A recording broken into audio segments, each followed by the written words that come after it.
The war. It was Charlotte who had the inside scoop on why everyone was dissing me. I found a note inside my locker at the end of the day. Meet me in room 301 right after school. Come by yourself. Charlotte. She was already inside the room when I walked in. Sup? I said. Hey, she said. She went over to the door, looked left and right, and then closed the door and locked it from the inside. Then she turned to face me and started biting her nail as she talked. Look, I feel bad about what's going on, and I just wanted to tell you what I know. Promise you won't tell anyone I talk to you? Promise. So, Julian had this huge holiday party over winter break, she said. I mean, huge. My sister's friend had her sweet 16 at the same place last year. There were like 200 people there. So I mean, it's a huge place. Yeah, and yeah, and well, pretty much everybody in the whole grade was there. Not everybody, I joked. Right, not everybody, duh. But like even parents were there, like my parents were there. Julian's mom is the vice president of the school board, right? So she knows a lot of people. Anyway, so basically what happened at the party was that Julian went around telling everyone that you punched him because you had emotional problems. What? And that you would have gotten expelled, but his parents begged the school not to expel you. What? And that none of it would have happened in the first place if Tushman hadn't forced you to be friends with Augie. He said his mom thinks that you, quote unquote, snapped under the pressure. I couldn't believe what I was hearing. Oh, I couldn't believe what I was hearing. No one bought into that, right? I said. She shrugged. That's not even the point. The point is he's really popular. And my mom heard that his mom is actually pushing the school to review Augie's application to Beecher. Can she do that? It's about Beecher not being an inclusion school. That's a type of school that mixes normal kids with special needs. That's just stupid. Augie doesn't have special needs. Yeah, but she's saying that if the school is changing the way they usually do things in some ways. But they're not changing anything. Yeah, they did. Didn't you notice they changed the theme of the New Year art show? In the past years, fifth graders painted self-portraits, but this year they made us do those ridiculous self-portraits as animals, remember? So, big freaking deal. I know. I'm not saying I agree. I'm just saying that's what she's saying. I know, I know. This is just so messed up. I know. Anyway, Julian said that he thinks being friends with Augie is bringing you down, and that for your own good, you need to stop hanging out with him so much. And if you start losing all your old friends, it'll be like a big wake-up call. So basically, for your own good, he's going to stop being your friend completely. News flash! I stopped being his friend completely first. Yeah, but he's convinced all the boys to stop being your friend. For your own good. That's why nobody's talking to you. You're talking to me. Yeah, well, this is more of a boy thing, she explained. The girls are staying neutral, except Savannah's group, because they're going out with Julian's group. But to everybody else, this is really a boy war. I nodded. She tilted her head to one side and pouted like she felt sorry for me. Is it okay that I told you all this? She said. Yeah, of course. I don't care who talks to me or not. I lied. This is all just so dumb. She nodded. Hey, does Augie know any of this? Of course not. At least not from me. And Summer? I don't think so. Look, I'd better go. Just so you know, My mom thinks Julian's mom is a total idiot.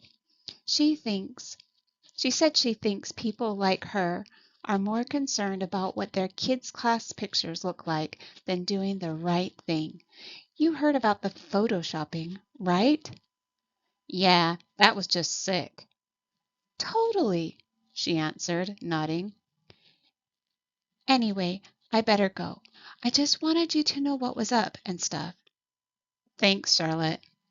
I'll let you know if I hear anything else, she said. Before she went out, she looked left and right outside the door to make sure no one saw her leaving. I guess even though she was neutral, she didn't want to be seen with me. Switching tables. The next day at lunch, stupid me, I sat down at a table with Tristan, Nino, and Pablo. I thought maybe they were safe because they weren't really considered popular, but they weren't out there playing D&D at recess either. They were sort of in-betweeners, and at first I thought I scored because they were basically too nice to not acknowledge my presence when I walked over to the table. They all said, "Hey," though I could tell they looked at each other. But then the same thing happened that happened yesterday. Our lunch table was called. They got their food and then headed toward a new table on the other side of the cafeteria. Unfortunately, Mrs. G, who was the lunch teacher that day, saw what happened and chased after them. "That's not allowed, boys," she scolded them loudly. "This is not that kind of school. You get right back to your table." Oh, great. Like that was going to help.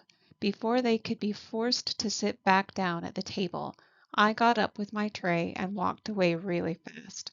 I could hear Mrs. G call my name, but I pretended not to hear and just kept walking to the other side of the cafeteria, behind the lunch counter. "Sit with us, Jack." It was Summer. She and August were sitting at their table, and they were both waving me over. Why I didn't sit with August the first day of school.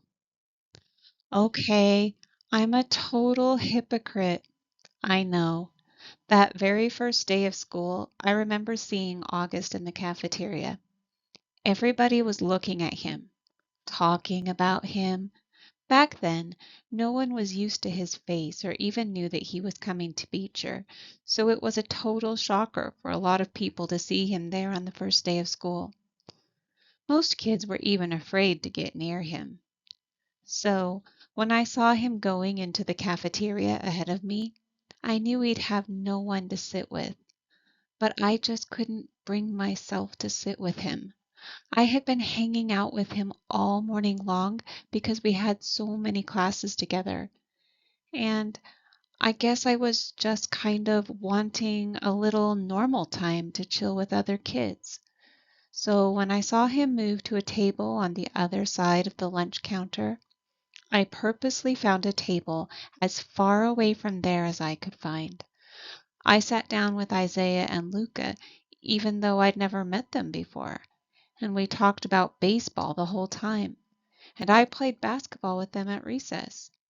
They became my lunch table from then on. I heard Summer had sat down with August, which surprised me because I knew for a fact that she wasn't one of the kids that Tushman had talked to about being friends with Augie. So I knew she was doing it just to be nice. And that was pretty brave, I thought. So now here I was sitting with Summer and August, and they were being totally nice to me as always. I filled them in about everything Charlotte had told me, except for the whole big part about the having snapped under the pressure of being Augie's friend, or the part about Julian's mom saying that Augie had special needs, or the part about the school board. I guess all I really told them about was how Julian had had a holiday party and managed to turn the whole grade against me. Um, it just feels so weird, I said, to not have people talking to you, pretending you don't even exist. Augie started smiling. "You think?" he said sarcastically. Welcome to my world. Sides. So here are the official sides, said Summer at lunch the next day. She pulled out a folded piece of loose leaf paper and opened it. It had 3 columns of names. Jack's side. Jack August Reed, Max G, Max W. Julian's side.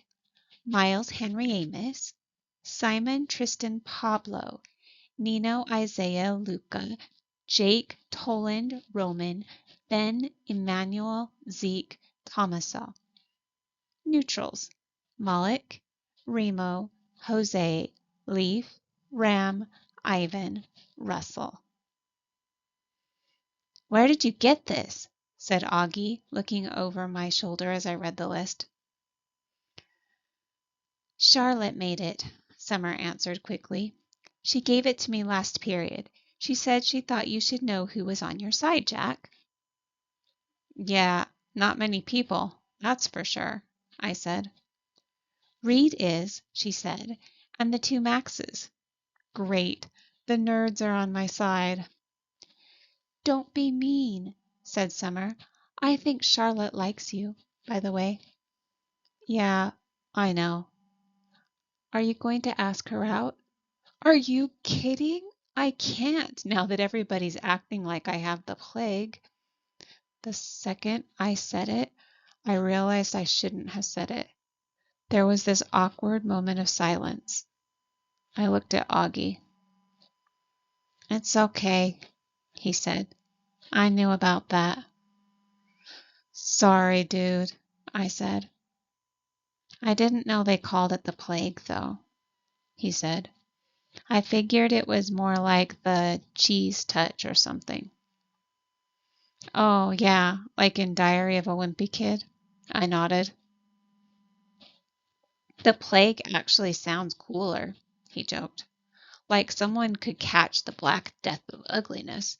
As he said this, he made air quotes. I think it's awful, said Summer, but Augie shrugged while taking a big sip from his juice box. Anyway, I'm not asking Charlotte out, I said.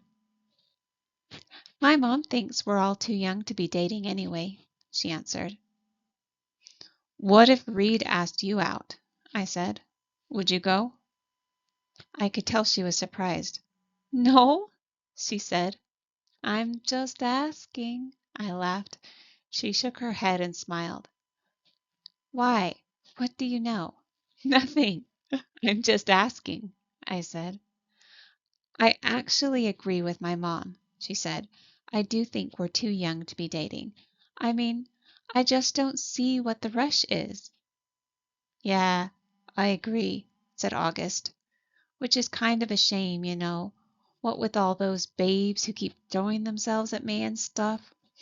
He said this in such a funny way that the milk I was drinking came out my nose when I laughed, which made us all totally crack up.